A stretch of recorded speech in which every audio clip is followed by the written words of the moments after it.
in pain after she caught that fingertip in the eye or right around. The 2025 WNBA season arrived with unmatched intensity, explosive talent, and non-stop headlines. Every game felt charged, every matchup emotional.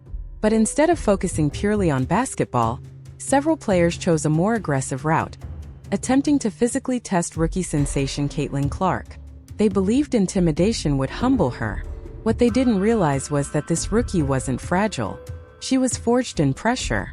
Clark didn't enter the league quietly. She came in carrying NCAA history, record-breaking performances, and massive expectations. That spotlight made her an instant target. Some veterans and rivals decided to send messages with their bodies rather than their defense. But those tactics didn't slow her down.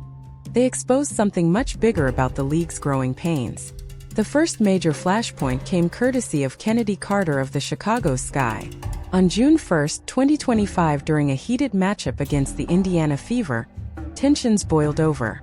With the ball not even in play, Carter delivered a blatant shoulder check to Clark before an inbound pass, knocking her hard to the floor. The arena froze. Fans were stunned. The intent was impossible to ignore.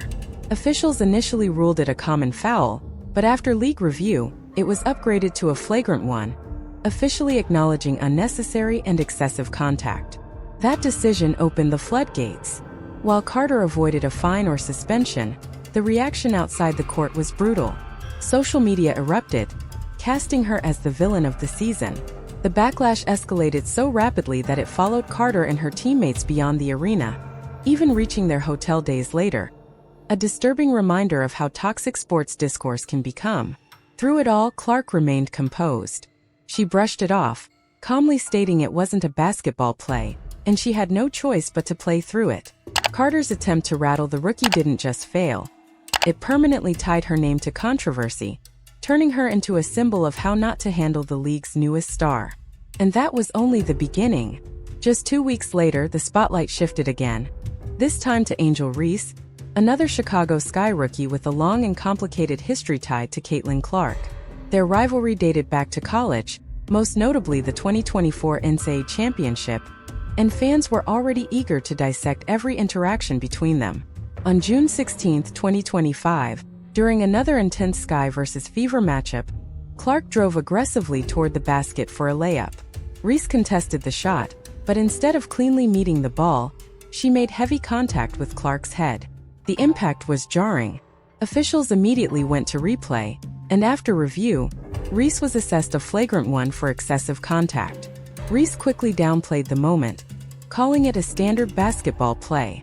But the fallout moved fast, and not always fairly. The WNBA fined Reese $1,000, not for the foul itself, but for missing required post-game media availability. The Chicago Sky organization was also fined $5,000 for failing to ensure compliance. However, the real consequences didn't come from the league. The internet exploded.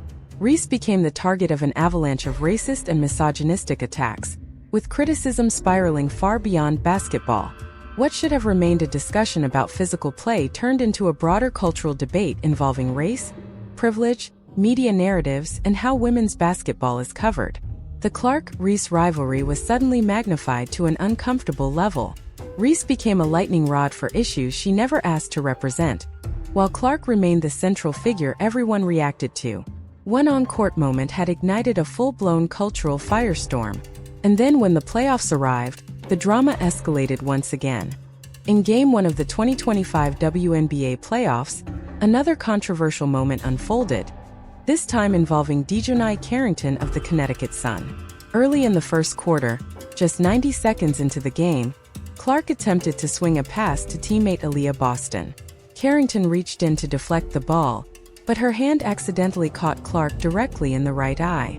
Clark immediately went down, clutching her face in visible pain. The arena went quiet.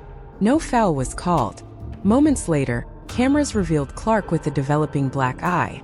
Despite the injury, she returned to the game after a brief timeout and logged 36 minutes, pushing through discomfort in a tough shooting night where she went 4 for 17.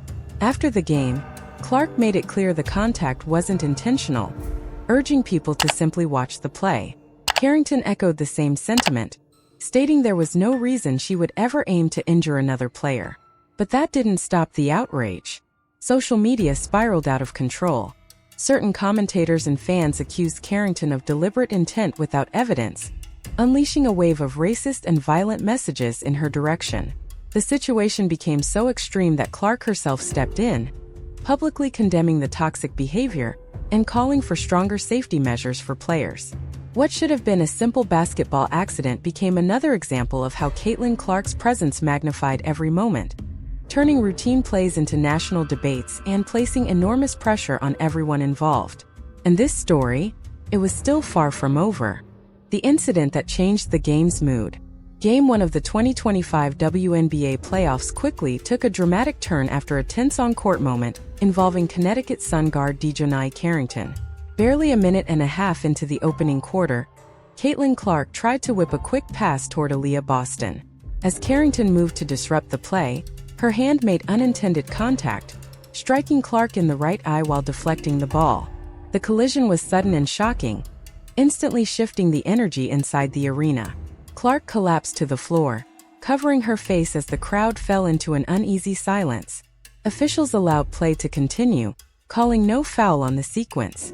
Replays soon showed swelling forming around Clark's eye, signaling the seriousness of the impact. What began as a routine defensive play had unexpectedly become one of the most talked about moments of the night, playing through pain and clarifying the truth.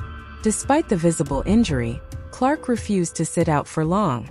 After a brief break, she returned to the court and battled through the discomfort, logging an impressive 36 minutes of action. It wasn't her most efficient performance, as she struggled offensively and finished the night shooting just 4 for 17. Still, her willingness to continue competing highlighted her toughness and commitment under pressure. Following the game, Clark addressed the incident directly, emphasizing that there was no malicious intent behind the contact. She encouraged fans to simply review the footage and judge the play fairly. Carrington backed up that perspective, firmly stating she would never deliberately attempt to harm another athlete. For both players, the moment was nothing more than an unfortunate basketball accident, but the reaction outside the court told a very different story. Online backlash and a bigger conversation. What should have remained a brief, unfortunate on-court mishap quickly spiraled into widespread controversy. Social media erupted, with certain voices accusing Carrington of intentionally targeting Clark, despite a lack of evidence. The backlash escalated into disturbing territory, as Carrington became the target of racist remarks and violent threats that crossed every line of acceptable behavior. As the situation intensified, Caitlin Clark stepped forward once again, this time off the court. She publicly denounced the hateful attacks and urged fans to show respect, while also calling attention to the need for stronger protections for players. The episode became a powerful reminder of how Clark's star power amplifies every moment, transforming ordinary plays into national flashpoints and placing immense pressure on everyone involved. What started as a simple basketball collision ultimately exposed deeper issues surrounding fandom, accountability, and player safety in the modern game. And this story, it was still far from over.